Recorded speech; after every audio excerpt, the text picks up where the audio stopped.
Good morning, students. I welcome you all to CATG's online class. Today we are studying surface chemistry and it is our lecture number 7th. देखो बच्चों, अभी तक surface chemistry में हमने जो पढ़ा है वो है एडजॉर्प्शन के बारे में सब कुछ। तो एडजॉर्प्शन के बारे में हमने क्या क्या पढ़ा है? सबसे पहले हम लोग पढ़े थे कि एडजॉर्प्शन कितने तरीके के होते हैं। उसमें पढ़ा हमने 2 तरीके के होते हैं, केमीजॉर्प्शन और फिजिजॉर्प्शन। और फिर हमने पढ़ा कि एडजॉर्प्शन को डिफाइन करने के लिए कितने थियरीज हैं। तो 2 थियरीज होता है, याद है आप लोगों को? एक फ्रेंडलिच एडजॉर्प्शन आइसोथर्म और दूसरा लैंगमिर एडजॉर्प्शन आइसोथर्म। इसके बाद हमने तीसरा बात पढ़ा था एडजॉर्प्शन के बारे में कि एडजॉर्प्शन का यूज कहाँ कहाँ है, और इसका यूज हमने पढ़ा था कैटालिसिस में, जो एक इंपॉर्टेंट यूज है। इसके अलावा कई सारे जगह पे यूज होता है, गैस मास्क बनाने में, किसी ऑर्गेनिक कंपाउंड के मिक्सचर से कलर्ड मटेरियल को हटाने में, ऐसे बहुत सारे यूजेस हैं। पर जो सबसे इंपॉर्टेंट था कैटालिसिस, उसको हमने डिटेल में पढ़ा था। और इसके अलावा एंजाइम कैटालिसिस के बारे में पढ़े थे। ठीक है, आज हम लोग स्टार्ट करने जा रहे हैं कोलाइडल सॉल्यूशन। तो अब हेडिंग डालोगे बच्चों colloidal solution.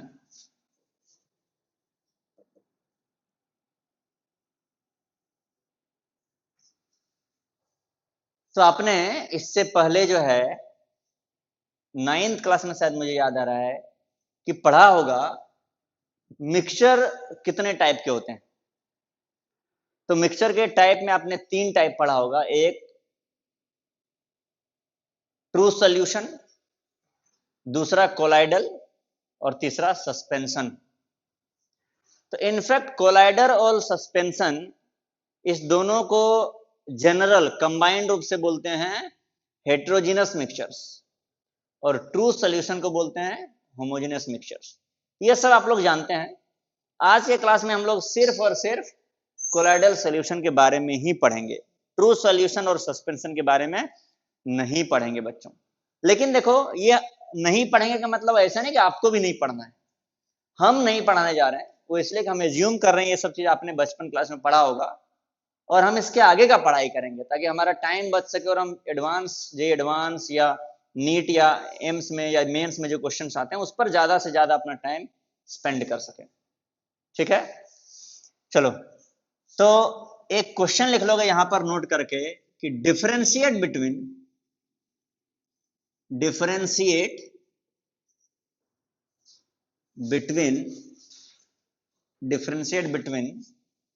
True solution, colloidal solution and suspension. ये आप लोग अपनी नोटबुक में लिखोगे डिफरेंस इन तीनों में क्या है। ठीक है, ये तुम्हारे लिए होमवर्क है बच्चों, ये लिखोगे। इसके लिए तुम चाहो तो आधा पेज के बराबर जगह खाली छोड़ दो और वहां से फिर लिखना कोलाइडल सॉल्यूशन। अगर कोलाइडल सॉल्यूशन हेडिंग आपने पहले ही डाल दिया तो भी कोई बात नहीं, उसके नीचे एक क्वेश्चन लिख लो और उसके नीचे फिर से लिख लो कोलाइडल सॉल्यूशन, और वहां से पढ़ना स्टार्ट करते हैं। तो आपको याद हो कि कोलाइडल सॉल्यूशन का जो सबसे खास बात होता है, या जो सबसे इंपॉर्टेंट डिफरेंस है इन तीनों में, वो डिफरेंस क्या है? तो जो सबसे इंपॉर्टेंट डिफरेंस है इन तीनों में कि कोलाइडल सॉल्यूशन के जो पार्टिकल्स होते हैं, पार्टिकल मतलब सोल्यूट के पार्टिकल्स, सॉल्वेंट तीनों में कॉमन हो सकते हैं, लेकिन जो सोल्यूट के पार्टिकल्स होते हैं कोलाइडल में, उनका साइज 1 नैनोमीटर से लेकर के 1000 नैनोमीटर तक हो सकता है। ये रेंज है कोलाइडल सॉल्यूशन में। जो सोल्यूट के छोटे छोटे पार्टिकल्स होते हैं ना, उनके साइज का ये रेंज है। ट्रू सॉल्यूशन के पार्टिकल्स 1 नैनोमीटर से कम होते हैं, लेस देन 1 नैनोमीटर। 1 नैनोमीटर से छोटे साइज के होते हैं। और जो सस्पेंशन के पार्टिकल्स होते हैं वो ग्रेटर देन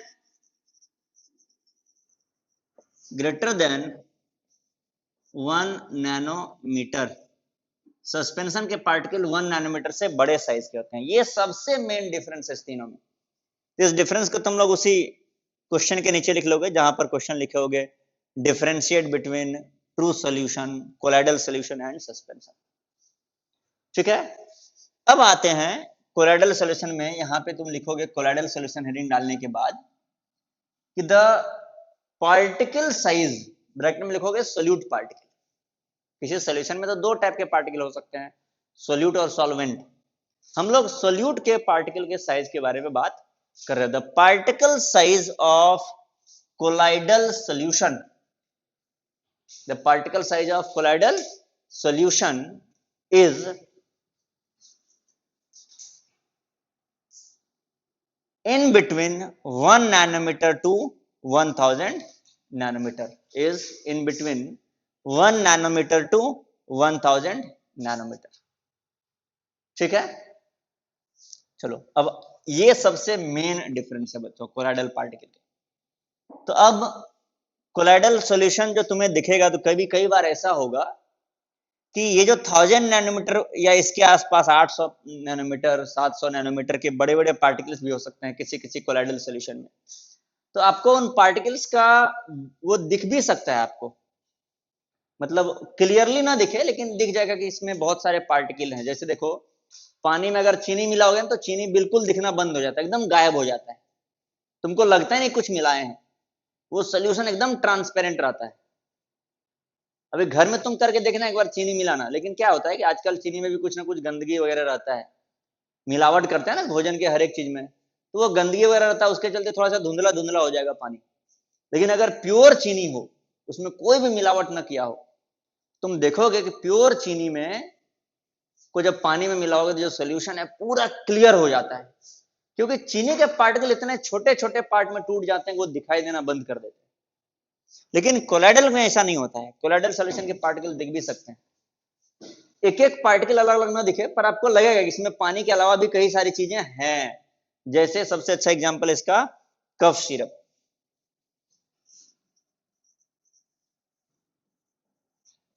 कफ सिरप एक कोलाइडल है जो आप अपने घर में देखते होंगे, ठीक है ना।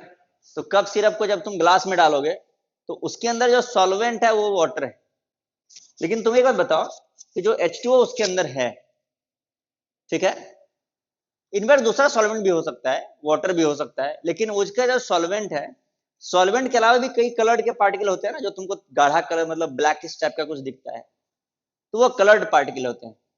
इनफैक्ट उन पार्टिकल को और अच्छे से भी देख सकते हो तुम कई बार जब कफ सिरप को एक आध महीने तक छोड़ दो ऐसे ही, और फिर उसके ऊपर वाले पार्ट को खाली कर दोगे तो नीचे में तुम्हें दिखेगा छोटे छोटे बहुत छोटे छोटे पार्टिकल होते हैं जो जम जाते हैं नीचे में।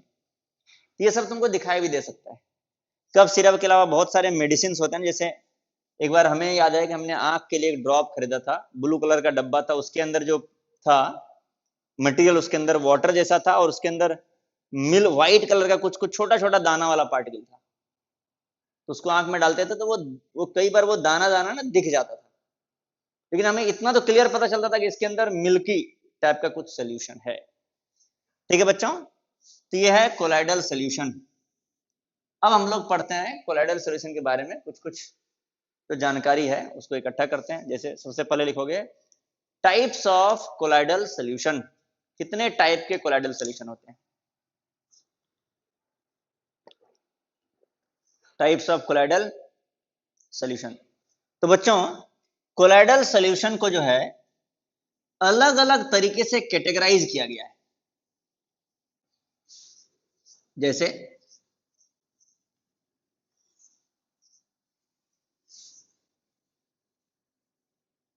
सबसे पहले लिखोगे categorization based on, categorization based on, categorization मतलब इसके जो अलग अलग प्रकार हैं वो प्रकार किस आधार पर, जैसे मनुष्य के कितने प्रकार हैं या मानव जाति के कितने प्रकार हैं, तो तुम बोल सकते हो कि 3 टाइप के मानव जाति हैं, एक है बच्चे, एक यंग और एक बूढ़े। तो ये एज के आधार पर क्लासिफिकेशन हो गया। वैसे ही तुम बोल सकते हो कि मानव जाति 2 प्रकार के हैं, मेल और फीमेल, है कि नहीं। तो इसी तरीके से अलग अलग तरीका हो सकता है किसी चीज को क्लासिफाई करने का। जैसे मोबाइल 2 टाइप के होते हैं, स्मार्टफोन, नॉन स्मार्टफोन, ये तो फीचर्स के आधार पर हो गया। पर कैमरा के आधार पर बोल सकते हो मोबाइल फोन 3 टाइप के होते हैं या 4 टाइप के होते हैं, non camera, single camera, dual camera, quad camera, ऐसा। ऐसे अलग अलग तरीके से तुम कैटेगराइज कर सकते हो किसी चीज को। तो कोलाइडल सॉल्यूशन को भी अलग अलग तरीके से कैटेगराइज कर सकते हैं। तो पहला कैटेगराइजेशन है based on state, physical state, basically based on physical state, state of solute and solvent.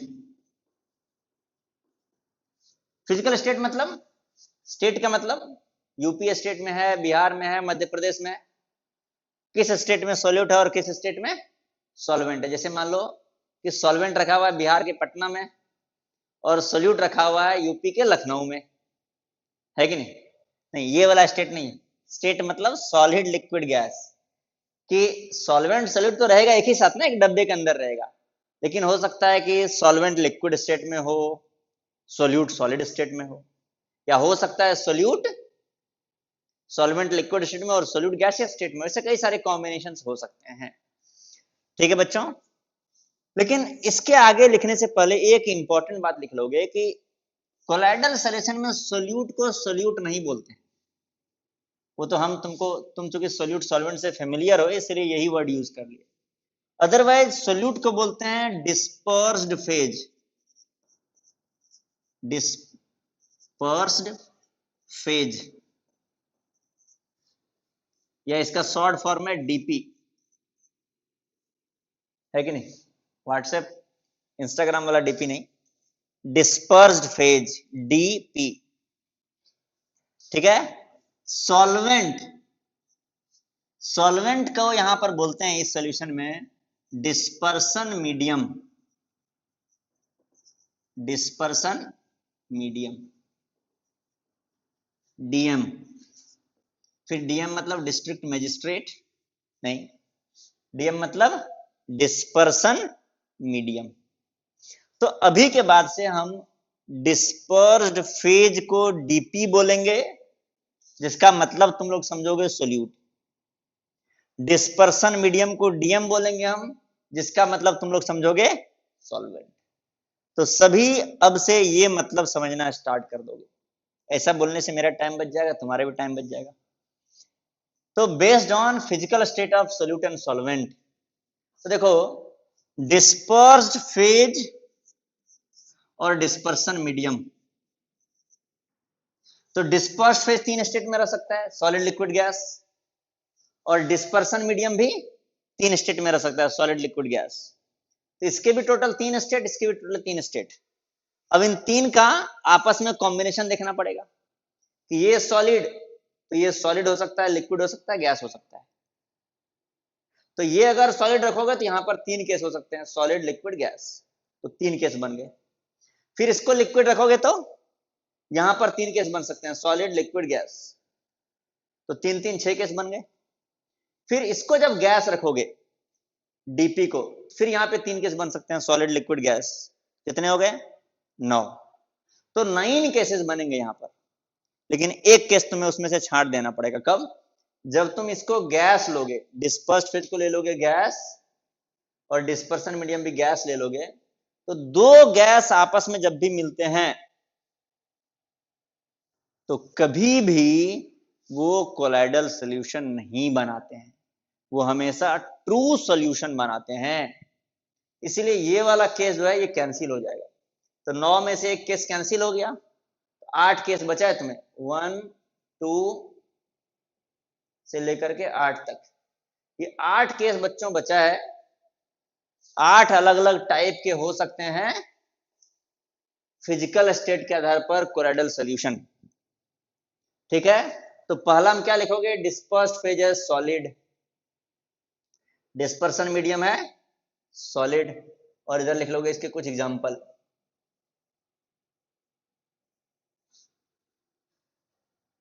Solid के अंदर सॉलिड मिला हुआ है, लेकिन कंडीशन क्या है? कंडीशन है कि जो डिस्पर्स्ड फेज है, जो सोल्यूट है, वो जो मिला हुआ है किसी दूसरे सॉलिड के अंदर, उसके पार्टिकल का साइज कितना है? तो सोल्यूट के पार्टिकल का साइज 1 नैनोमीटर से लेकर के 1000 नैनोमीटर के रेंज में है। ठीक है बच्चों, चलो आगे बढ़ते हैं।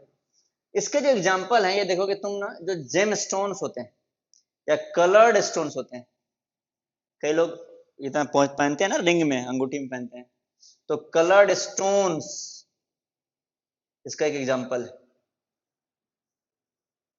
और भी कई सारे एग्जाम्पल है। वैसे ही इधर तुम लिखोगे और इसके एग्जाम्पल्स लिखोगे, तो ये टेबल फिर से देखो, फिर तुम्हारे लिए काम आ गया।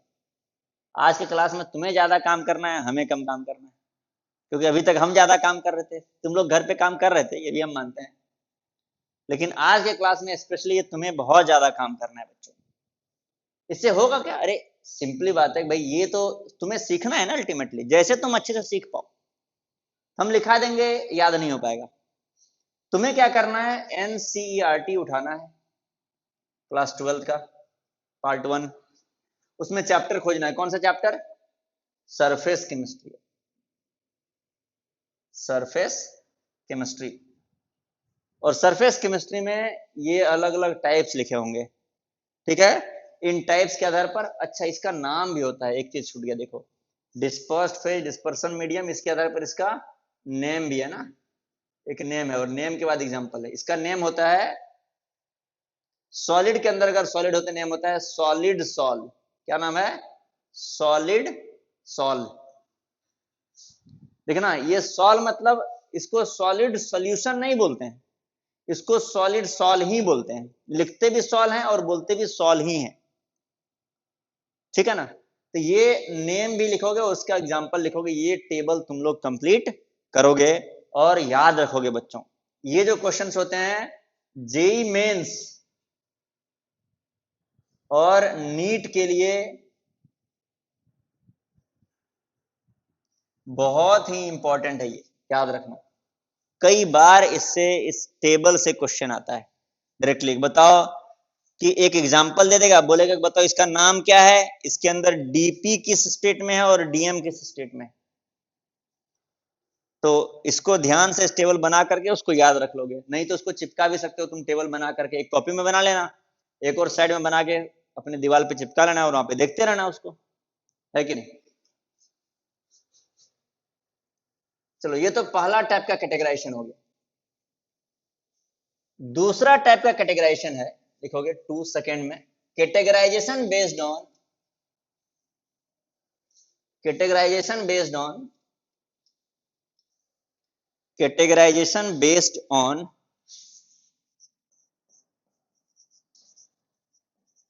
बेस्ड ऑन, ये क्या था? ये था state of DP and DM,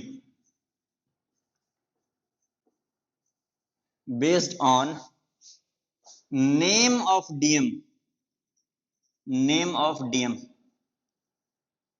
अच्छा, डीएम के नाम पर, डीएम मतलब डिस्पर्सन मीडियम, डिस्पर्सन मीडियम के नाम के आधार पे भी कैटेगराइज कर देते हैं।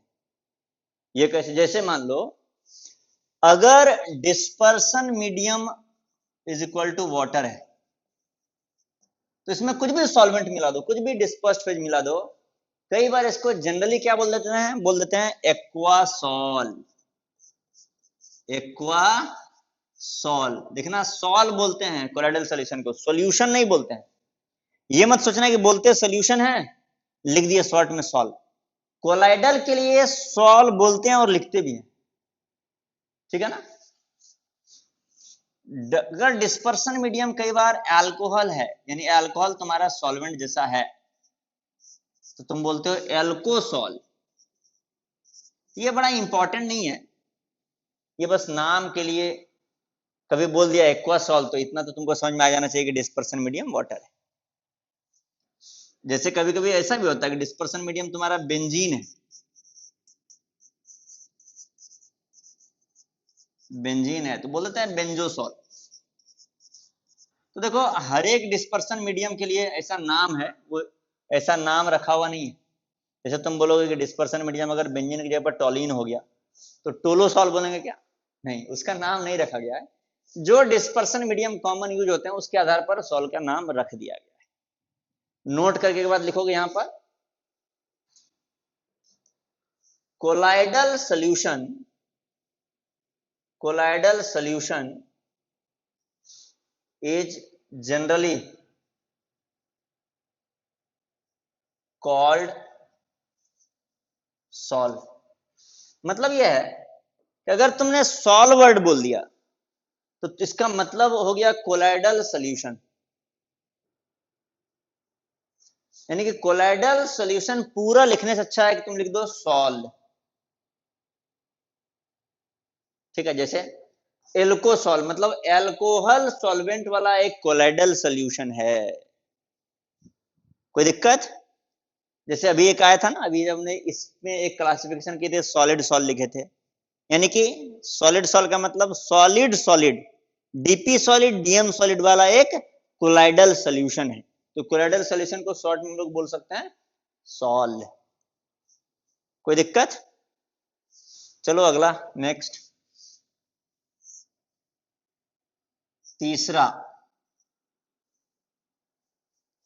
तीसरा है बेस्ड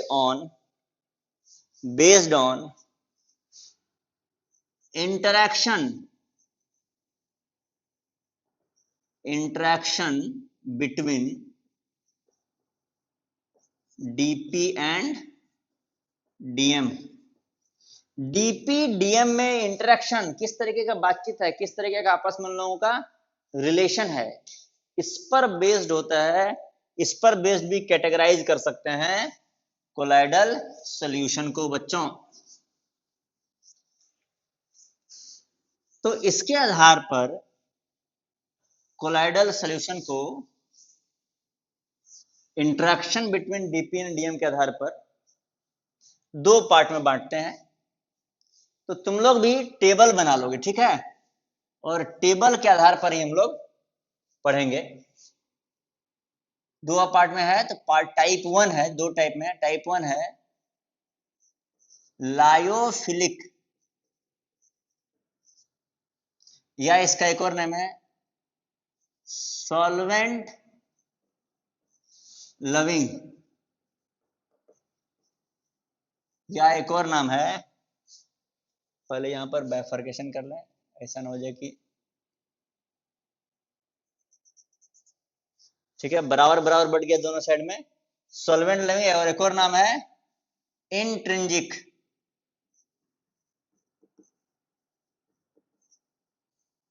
इधर है नाम लायोफोबिक, सॉल्वेंट हेटिंग, या एक और नाम है एक्सट्रिंजिक। नाम इतने सारे रख दिए, नामों याद करना बड़ा मुश्किल है कि नहीं? पढ़ना कितना मुश्किल होगा सोचो। नहीं, पढ़ना बड़ा आसान है। देखो लायोफोबिक, सॉरी फिलिक, पहले समझो सॉल्वेंट लविंग का क्या मतलब हुआ। मतलब डीपी डीएम का आपस में अच्छा इंटरेक्शन है, ये दोनों आपस में इंटरेक्ट कर रहे हैं, एक दूसरे को अट्रैक्ट कर रहे होंगे, एक दूसरे के प्रति अट्रैक्टिव फोर्स लगा रहे होंगे। और हेटिंग, देखो कभी भी ऐसा होता नहीं है कि सॉल्वेंट और सॉलिड में रिपल्सन हो। तो जो हेटिंग वर्ड है ना, ये मिसनोमर है। मिसनोमर समझते हो? मिसनोमर का मतलब क्या है कि ये वर्ड गलती से यूज कर लिया गया, शुरुआत में जिन्होंने यूज किया गलती से यूज कर लिया गया और यही चल रहा है। जैसे जो हमारे वैदिक शास्त्र है ना, भगवत गीता है,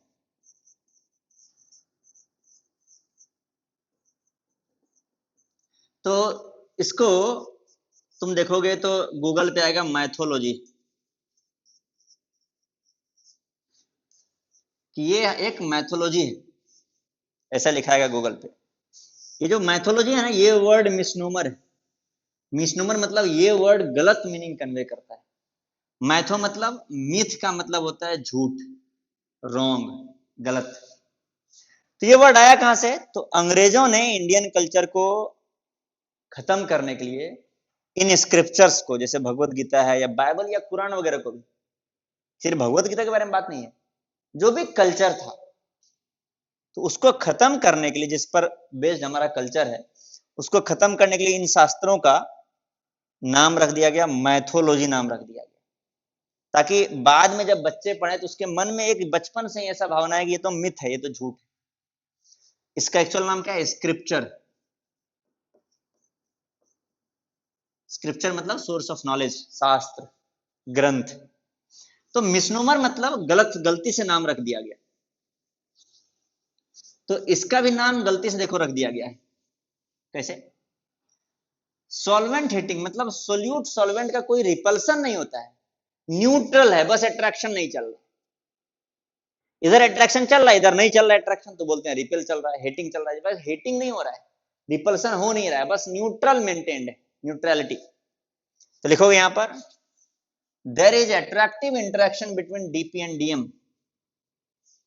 there is attractive interaction between dp and dm, dp और dm में attractive interaction है, there is attractive interaction between dp and dm, attractive। और यहां क्या लिखोगे? नो इंटरेक्शन, ये नहीं लिखोगे रिपल्सिव इंटरेक्शन, नो इंटरेक्शन।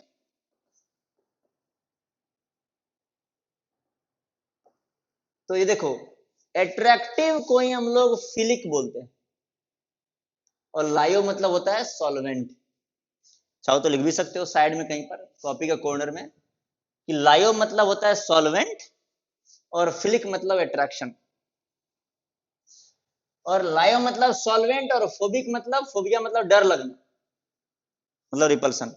फिर से मिसनोमर, फिर से गलत मीनिंग कन्वे करने वाला वर्ड आ गया, लेकिन ठीक है, अब किसी ने रख दिया तो रख दिया। दरअसल यहां पर फिर रिपल्सन या डर लगने वाली बात नहीं, यहां पर नो इंटरेक्शन है, कोई बातचीत नहीं होता है। ठीक है? अच्छा, इंट्रिंजिक एक्सट्रिंजिक भी वहीं से नाम आया, लेकिन ये नाम ठीक है, ये चल सकता है। इंट्रिंजिक मतलब आपस में मेल जोल ज्यादा है, आपस के लोग हैं ये लोग, इंट्रिंजिक इनसाइड वाले। एक्सट्रिंजिक मतलब ये दोनों एक्सटर्नल है एक दूसरे के, एक दूसरे से इनको ज्यादा रिलेशन नहीं है। ठीक है, नेक्स्ट है, तो जब अट्रैक्टिव इंटरेक्शन होगा तो क्या होगा? देखो, सॉल्वेंट हमेशा ज्यादा होता है, सोल्यूट कम होता है, तो सॉल्वेंट क्या करेगा? सोल्यूट के चारों तरफ एक लेयर बना लेगा, क्योंकि हर एक सोल्यूट को सॉल्वेंट से अट्रैक्शन है और सॉल्वेंट को सोल्यूट से अट्रैक्शन है, तो हर एक सोल्यूट के आसपास कई सारे सॉल्वेंट होंगे, क्योंकि सॉल्वेंट ज्यादा है, तो कई सारे सॉल्वेंट आके उसके अराउंड एक लेयर बना लेंगे। तो यहां पे लिखोगे सॉल्वेशन। सॉल्वेशन का मतलब समझ गए ना, कि सोल्यूट को चारों तरफ से सॉल्वेंट ने घेर लिया, सॉल्वेशन टेक्स प्लेस।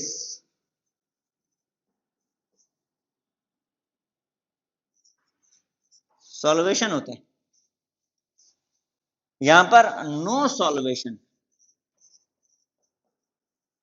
कोई सॉल्वेशन नहीं होता, यानी सोल्यूट को चारों तरफ से सॉल्वेंट नहीं घेरता है। Solvation takes place, no solvation takes place. अच्छा, सॉल्वेशन के जैसा ही एक वर्ड है मिलता जुलता, hydration. Solvation is equal to hydration if solvent is equal to water. अगर सॉल्वेंट वाटर ले लो तो सॉल्वेशन वर्ड के लिए एक नया वर्ड आ जाता है, हाइड्रेशन।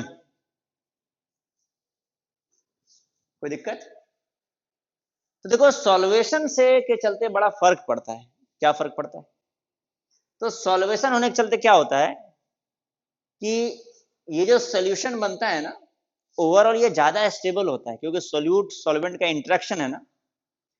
देखो, कोलाइडल सोल्यूशन के साथ सबसे बड़ा परेशानी क्या है, वही तुम्हें बताते हैं, रुको पानी पीने पहले। चलो ये देखो, तुम्हें हालांकि दिखाई नहीं दे रहा होगा इसके अंदर पानी, या दिख भी रहा है, लेकिन मान लो कि यहां तक पानी है।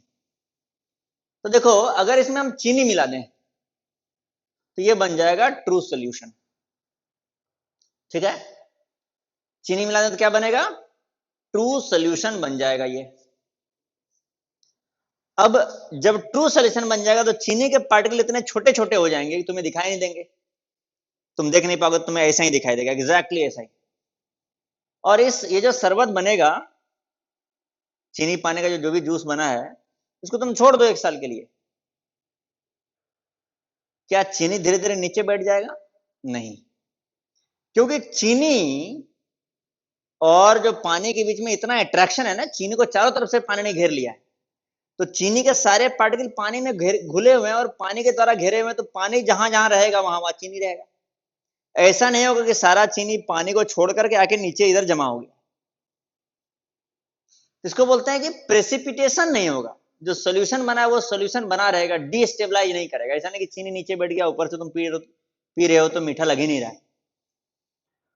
कोलाइडल के साथ ये बड़ा प्रॉब्लम होता है कि चूंकि उसके पार्टिकल साइज काफी बड़े हैं, सिग्निफिकेंटली बड़े हैं, सस्पेंशन के तौर भी बड़े हो जाते हैं। जैसे मान लो इसमें सैंड मिला दो और फिर इसको ऐसे ऐसे पूरा एजिटेट कर दो, सैंड मिला दो तो लगेगा मिल गया है। 10 मिनट, आधे घंटे, 2 दिन 3 दिन रख दो, पूरा सैंड जो है रखोगे तो ये पूरा सैंड नीचे सेटल कर जाएगा, है कि नहीं? तो वो तो सस्पेंशन हो गया। लेकिन कोलाइडल में क्या है कि सेटल तो कर सकता है, लेकिन काफी टाइम लगता है, 10 साल, 5 साल, साल भर में, लेकिन सेटल करने का उसका टेंडेंसी रखता है, क्योंकि उसके भी पार्टिकल का साइज काफी बड़ा है, तो उसको दिक्कत रहता है कि ये सेटल ना हो जाए। तो अगर सॉल्वेंट और सोल्यूट का काफी अट्रैक्शन है, आपस में जुड़ाव है, यानी कि जैसे मान लो कोई सोल्यूट मान लो यहां से आके नीचे इधर बैठना चाहता है, सॉल्वेंट उसको ऊपर की तरफ खींच ले, क्योंकि सॉल्वेंट तो यहां से यहां तक पूरा फैला हुआ है ना, तो सॉल्वेंट भी चाह रहा है कि सोल्यूट पूरा फैला रहे, है कि नहीं? यहाँ पे इतना सा जो सॉल्वेंट है वो नीचे बैठे हुए किसी सोल्यूट को ऊपर खींच लेता है। तो इसके चलते होता क्या है कि ये काफी स्टेबल रहता है, इट इज वेरी स्टेबल। लिख दोगे, solvation imparts stability, solution imparts stability। इधर लिखोगे वेरी लेस स्टेबल,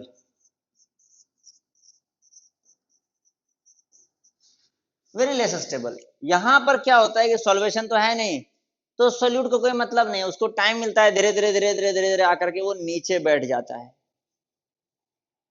अच्छा, कई बार वो नीचे ना बैठे, क्योंकि जनरली कोलाइडल सॉल्यूशन का, लायोफिलिक सॉल्ट का यूज जो होता है वो मेडिसिन में होता है, मतलब दवाई ववाई बनाने में। तुम सोचो कि जैसे मान लो कोई दवाई तुम खरीदे, उसके अंदर सॉल्वेंट वाटर है और दवाई का जो पार्टिकल है वो कोलाइडल सॉल्यूशन के फॉर्म में पूरा फैला हुआ है। अब तुम जैसे ही पीना स्टार्ट करते हो सारा दवाई नीचे बैठ जाता है, कोई काम का नहीं होगा, समझ रहे हो ना? हम लोग कुछ उसके अलावा कुछ ऐसा कुछ टेक्निक अपनाते हैं ताकि वो सेटल डाउन ना करे, पर उसकी टेंडेंसी रहती है हमेशा सेटल करने की, ठीक है? जो सेटल डाउन न करे इसके लिए क्या उपाय लगाते हैं हम लोग, जैसे कफ सिरप है ना, उसको छोड़ दोगे तो अच्छा खासा सेटल डाउन हो जाता है। ऐसे 1 महीने के बाद कफ सिरप पियोगे, तो इसीलिए जितना भी दवाई वगैरह होता है ना उसमें लिखा रहता है कि सेक वेल बिफोर यूज, इसको एजिटेट करो, ताकि क्या है कि अगर कुछ नीचे बैठ भी गया होगा तो वो फिर से ऊपर आ जाए। लेकिन टेंडेंसी रखता है, ये बहुत लेस स्टेबल होता है, इसको दिक्कत होता है, कभी भी सेटल कर सकता है। यहां पर ये काफी ज्यादा स्टेबल है, सॉल्वेशन इंपार्ट्स स्टेबिलिटी। एक और बात है, जैसे मान लो अगर सोल्यूट सॉल्वेंट का इंटरेक्शन है, तो अगर मान लो किसी गलती से कुछ ऐसा घटना घटा, मान लो ऐसा कि सारे सोल्यूट को नीचे तुमने बिठा दिया, किसी कारणवश बैठ गया, वो नीचे सेटल कर गया, तो फिर से आपको सोल्यूशन बनाना है, तो क्या होगा? फिर से बनाना है तो आप क्या करो, एजिटेट कर दो। एजिटेट करोगे तो होगा क्या कि ये पानी इधर वाले है ना, ये सब पानी फिर से खींच लेंगे सारे सोल्यूट को, जो नीचे बैठा हुआ है इसको खींच लेंगे और ऊपर अपने से जोड़ लेंगे। तो एक बार अगर सेटल हो गया है, प्रेसिपिटेशन हो गया है, सब नीचे बैठ गया है, तो वापस से उसको कोलाइडल सॉल्यूशन जैसा बनाया जा सकता है। इसलिए बोलते हैं कि lyophilic salts are reversible. Reversible, ये रिवर्सिबल हो, रिवर्सिबल मतलब कोलाइडल सॉल्यूशन से पार्टिकल अगर DP, dispersed phase solute settle कर जाए, वापस उसको कोलाइडल फॉर्म में लाना बहुत आसान है, कोई दिक्कत, इट इज रिवर्सिबल। ये कैसा है? एक बार अगर सेटल डाउन कर गया तो फिर मुश्किल है। इसका मतलब तुम बताओ कि जो कफ सिरप होता है वो कौन सा होता होगा? लायोफिलिक होता है, लायोफोबिक? लायोफिलिक होता है। क्यों? क्योंकि कफ सिरप सेटल तो करता है, एक तो बहुत कम सेटल करता है, सेटल करने की टेंडेंसी बहुत कम होती है, इसका टेंडेंसी बहुत ज्यादा होता है। तो सेटल भी तो बहुत कम करता है, लेकिन बहुत कम के बावजूद भी अगर हल्का फुल्का कर भी किया तो उसको एजिटेट करोगे तो वापस से सोल्यूशन बन जाता है। यहां पर एक बार अगर वो सेटल कर लिया, सोल्यूट पार्टिकल सब नीचे बैठ गए, तो वो जम जाते हैं आपस में, एकदम सॉलिड, एकदम चपटा सा, क्या बोलते हैं उसको, एकदम हार्ड सॉलिड बना लेता है नीचे में और बैठ जाएगा। फिर उसको तुम ऐसे कितना भी एजिटेट करो कोई फर्क नहीं पड़ता है बच्चों। तो ये कैसा है, इरिवर्सिबल।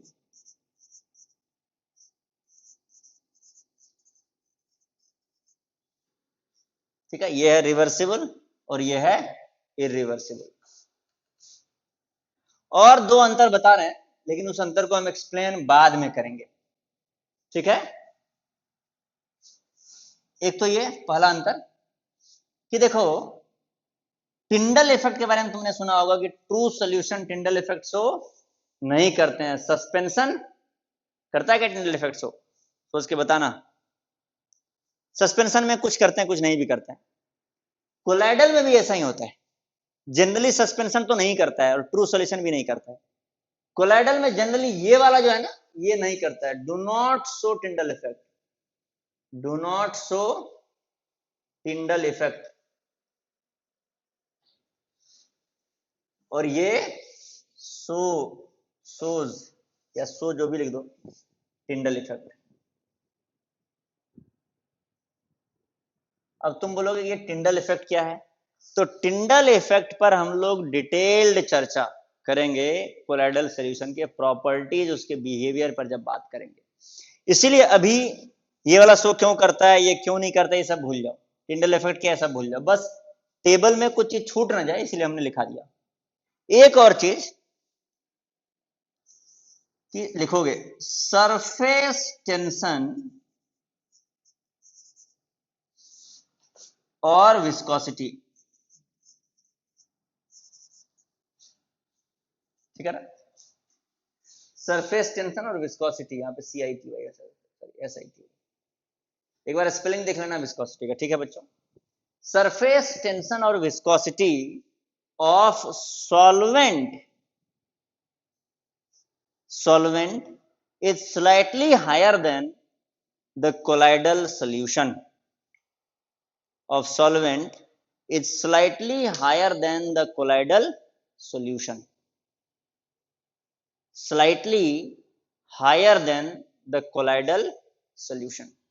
जो सरफेस टेंशन और विस्कोसिटी है ना, प्योर सॉल्वेंट यानी पानी है तो उसका थोड़ा सा ज्यादा रहता है, उसमें जैसे ही तुम डिस्पर्स फेज मिलाते हो, सोल्यूट मिलाते हो, सरफेस टेंशन और विस्कोसिटी थोड़ा कम हो जाता है। क्यों कम होता है पढ़ाएंगे प्रॉपर्टीज में, लायोफिलिक सॉल्ट के प्रॉपर्टीज में बताएंगे। ये दोनों का जो रीजन है लेटर तुम्हें बताएंगे हम, ठीक है ना, बाद में बताएंगे। ठीक है, घबराना नहीं।